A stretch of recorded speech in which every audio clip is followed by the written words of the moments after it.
philosophy behind most of what we're going to discuss is actually very similar. In spite of all their differences, at the end of the day, both of these are desktop operating systems in which you get things done either by clicking on UI buttons or by using keyboard shortcuts. However, from a practical standpoint, the two user interfaces are quite different, as is the case with their respective keyboard layouts, so it's only natural that the steps you need to take in order to get things done are going to be a bit different themselves. Now, regarding Windows, we've already discussed these things in my previous comparison between Windows and Linux Mint. However, for the sake of this new comparison, it's worth repeating. To access a file manager in Windows, you can either click on the File Explorer icon or use the Windows E shortcut. Alternatively, you can bring it up by double-clicking on this PC. If you do not see this icon on your desktop, here are the steps to add it. First, open up the Settings app, navigate to Personalization, Themes, and then click on Desktop Icons. Once the dialog box pops up, simply add a checkmark next to Computer and click OK. For Finder, you can either click on the icon on the dock or hold down Command-N on the keyboard. This shortcut, however, works only if you're on the desktop or if you're already working in a Finder window. If, for example, you're currently working in Safari, hitting Command-N will actually bring up a new Safari window. Alternatively, you can also hold down Option-Command-Spacebar to bring up a Finder search window, and then just navigate to the desired location from there. In Windows, it's Control-C, Control-V to copy and paste, and Control-X, Control-V to cut and paste the file. Alternatively, you can also perform the commands via context. In macOS, the first step is always Command-C. This is that determines whether the file will get copied or not. So, Command-V will simply create a copy, while Option-Command-V will move the file, effectively cutting it from its previous location.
This can also be achieved by holding down the Windows key and tapping the arrow keys.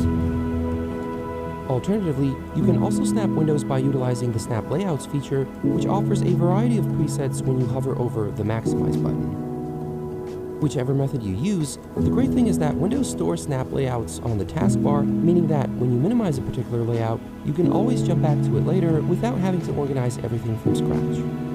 In comparison, native snapping options in macOS are far fewer. In this operating system, there's actually only one layout at your disposal, and you can utilize it by hovering over or pressing and holding the Maximize button, and then assigning one window to the left side and another to the right. I'm not aware of any keyboard shortcuts to do this quicker, but if by any chance I'm missing something, please let me know in the comments. The following instructions apply if the snipping tool is on default settings and if the Use the Print Screen key to open screen capture option is enabled. In Windows, you can save an image of the entire screen to the clipboard and Documents by holding down Windows Print Screen. Then you can paste the image into a document or editing app using Control-V. You can also press Windows Shift-S to bring up the snipping tool and then select the full screen option from there. That will save a copy of the image to the clipboard and Documents, while also bringing up a pop-up for quick markup.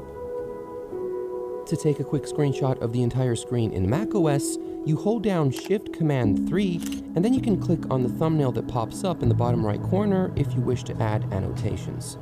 On the other hand, if you do nothing, the screenshot will simply be saved as a file on the desktop. This method, however, does not save an image to the clipboard. In order to do that, you just have to add Control to the previous shortcut, and then you can use Command V to paste the image into a document or editing app. In Windows, you hold down Windows-Shift-S, choose the rectangular select mode, and then select the part of the screen you wish to capture. That will save an image to the clipboard in Documents, but you can also click on the pop-up for quick annotating, exporting, and sharing options. In macOS, you can press Shift-Command-4 and then select the part of the screen you wish to capture. Just like earlier, that will save a file to the desktop and bring up a pop-up, but if you wish to save the image to the clipboard, to utilize it in Windows, you press Alt-Print Screen on the keyboard, which automatically adds an image to the clipboard. In macOS, you have to hold down Shift-Command-4 spacebar and then click on the active window.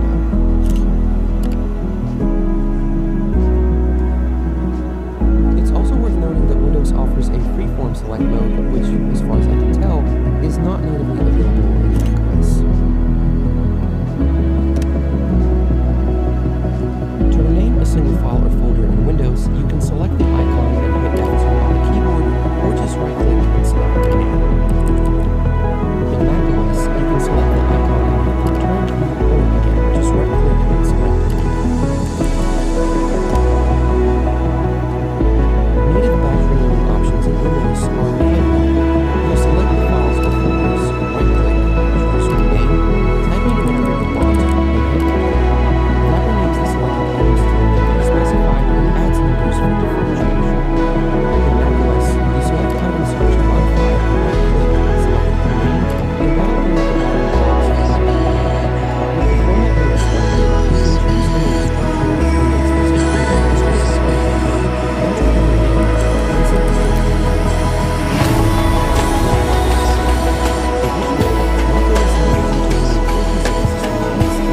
and simply hit Enter.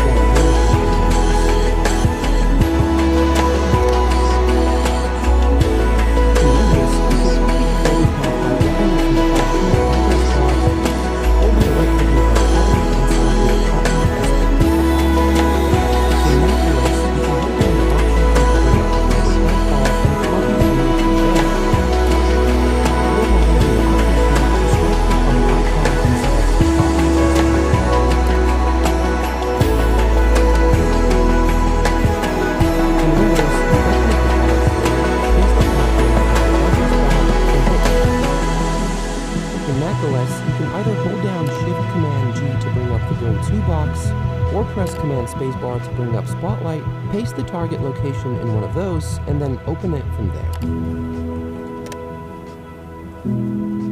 In Windows, you can bring up the Task Manager by right-clicking on the taskbar and selecting Task Manager, or by pressing Ctrl-Shift-Escape on the keyboard.